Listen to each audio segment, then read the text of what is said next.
Hey guys, it's T here from S.T.E.M Fam, coming to you live from my room again with part 2 of my Korean trip. Now, if you missed out on part 1, you can go back and have a watch, but part 2 is just going to be about my experiences, where my family took me while I stayed with them in Daegu, and then also just my overall experience with food and culture and other random stories in between. So come and join me as I share all the deets. I first arrived in Korea on a Saturday night. I made it to my family via bullet train on the Sunday, and that's where I left off. So we pick up on Monday. I went to visit my brother's work, which is a university. It's beautiful, it's so immaculate and clean.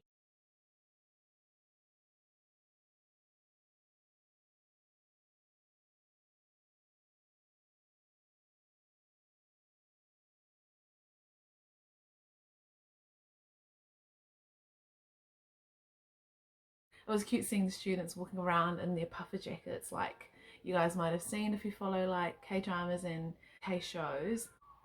You might have seen them in their long puffer jackets that are like 3/4 length, and that's what a lot of them were rocking at the school. That was where I first went. Now, what was really interesting about my brother's work, like at the university, they have like a folk village.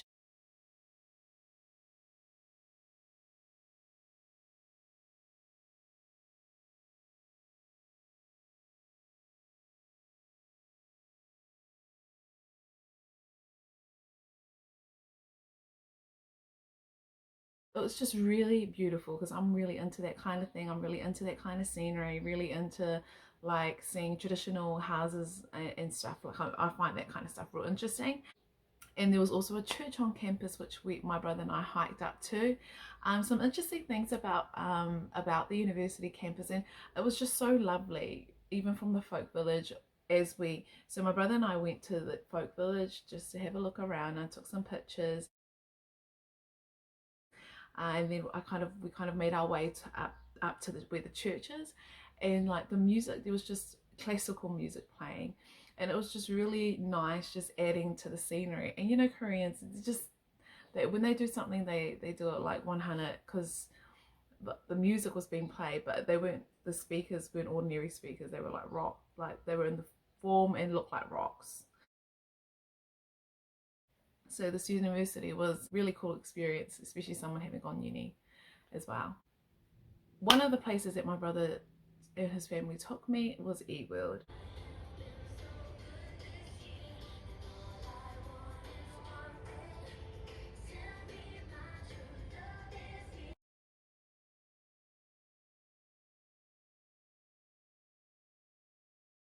And eWorld is Daegu's biggest theme park. I think it might be the only theme park, but I honestly, I've never been to Rainbow's End. For those of you guys watching and you know NZ, like I've been into Rainbow's End, but I've never actually ridden any of the rides. But I have had a look around, and it's safe to say that eWorld is at least twice or 3 times bigger than Rainbow's End. The night that we went, it was a Monday night, so a lot of the rides were closed. But on the rides that I did get to go on, it was pretty amazing because I've never actually ridden a roller coaster or any kind of theme park. So I had my first theme park experience in Korea in Daegu, and it was really cool.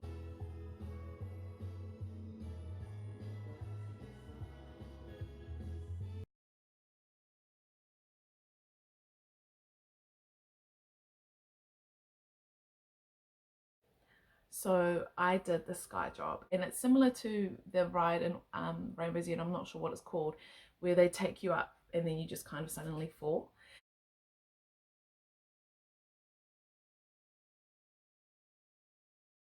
And that it was an amazing experience, but honestly, oh, I got strapped in, and the guy that manned the state, like the man the ride, he was speaking Korean. I had no idea. I just smiled like, okay, yep, yep.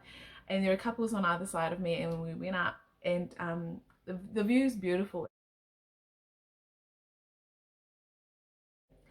And then when we finally got to the top, I had to obviously put my phone away quickly before it started falling and I lost everything. So I did. And then he was talking to us on the, like we could hear him speaking. And I just copied what everyone else was doing, because he must have asked everyone to lift their legs if they can hear him or something. If you're okay, give them a sign. And like when I saw them lift their legs, I just copied them and I lifted my legs up. And by then, so then look, they're looking down. It didn't really hit me that I'm gonna fall. But when the ride went, he counted us down, and then he didn't. He did, like, the ride didn't go. It was like a trick. It was like 3, 2, 1, and we didn't do anything. But then we fell, and honestly, guys, I was just like, I'm not a screamer, so I didn't scream. But the chick next to me was screaming, not judging. It's all good. But on it, when we fell, I was like, I was screaming on the inside. I was like, I'm gonna die, I'm gonna die. But I was screaming like, I'm gonna die. Like I was, yeah. Inside, I kept it all in. On the outside, I looked fine, but I just fell. By the time I got to the bottom, I was like, oh my gosh, get me out of here. But I didn't regret it. But yeah, that was one of the rides that I went on, along with a few other rides. Like I did bumper car with my nephew, bump cars, whatever, with my nephew, except I wasn't bumping the cars. I just kept driving around. And my brother was mocking me, my older brother, because he was like, you're meant to bump the cars, but you didn't even bump any car. I'm like, yeah, I'm trying to avoid it. Like, showing my like driving skills that people like know about. I really enjoy the theme park side of things in Daegu. My family also took me to a place called Gyeongju, and that is like the capital city of one of the dynasties, one of the Korean dynasties.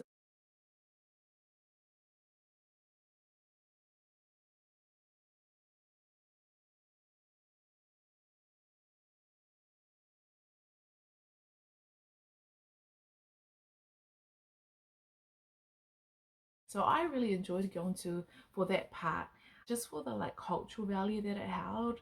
Korea is more than just K-dramas and like K-pop stars, and music is a country with a rich history. And don't just limit yourself to the like the K-drama side of Korea and like the entertainment side. Like I would encourage you just to look into just what makes Korean culture Korean, like what it means to be for them.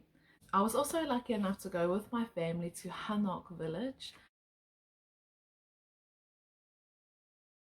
Lots of people around, lots of couples, again, couples wearing hanbok as well. When you hire out the hanbok, you get to choose the bottom part, so the dress part, and then they just find a top that matches you. And if you're worried about sizing or you're worried about anything like that, they're pretty good with the sizing. They're quite flexible with that. Things are adjustable, so I'm pretty sure that most people can enjoy that experience. And my sister paid for me to hire that for an hour, so we chose the red together.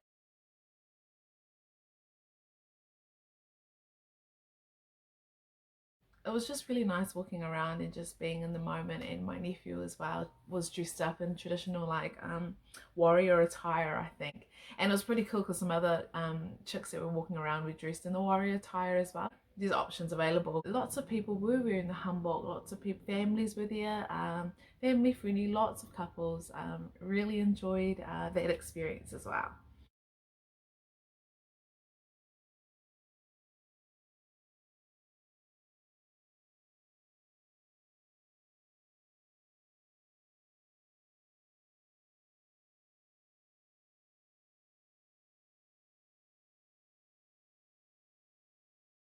So my overall experience of my time in Korea is I loved it. I really did enjoy it. If you're planning to go, obviously do your research, know where you want to go, what you want to do. That's my advice. Do your own itinerary based on what is valuable to you. Like if you don't want to do the historical thing, then don't do the historical thing if you don't want to. Although I would like strongly encourage, if you're gonna experience Korea, at least I would say do one historical thing, whether it's visiting a palace, a temple, or something, whatever that might look like, or a show. When I was looking online, there's heaps like you can honestly do. You can seriously find something that is actually to your taste, whether it's a food tour or something. You will find something that is fitting to what you want to do. And I would also encourage you not to go alone. To Korea, it's just one of those things, like I'm lucky I had my family there to experience it with them there, but Korea is just one of those things you can't experience alone. Take someone with you. Plan, if you're going to plan to go with someone that will be good times, and just enjoy your time, and use common sense. That's probably the main thing, is have common sense about the trip. Keep to yourself, use your common sense, be polite, be open. I will say though that I was stared at a lot, and but that could be kind of like a mix of reasons, because Daegu's not like Seoul where there are way more foreigners in Seoul in general, but in Daegu it's not as obvious. Everywhere I went I was definitely looked at. I didn't feel uncomfortable because they weren't glaring at me. It was more like oh, she looks different type of look, and that might just be a personality thing as well, because I don't take those things to heart. I don't really that kind of stuff doesn't really bother me, because I'm that kind of person. Like if you stare at me, I'm gonna stare at you. That's all good.